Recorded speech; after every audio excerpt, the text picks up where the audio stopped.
او کسی است که برایتان شنوایی، بینایی و دل پدید آورد. اما چه اندک و کم ارزش است شکرگزاریتان. او کسی است که شما را در زمین آفرید، با این وجود به سویش جمع خواهید شد. او کسی است که زنده می کند و می میراند. حتی گردش شب و روز به خاطر اوست. چرا تعقل نمی کنی؟ نه، آنها هم همان اباطیلی را می گویند که پیشینیانشان می گفتند آیا هنگامی که مردیم و تبدیل به مشتی خاک و استخوان شدیم دوباره زنده خواهیم شد؟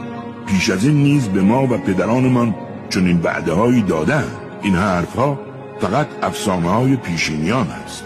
بگو پس این زمین و موجودات روی آن متعلق به کیست؟ از کجا آمده است؟ اگر می‌دانید بگویید.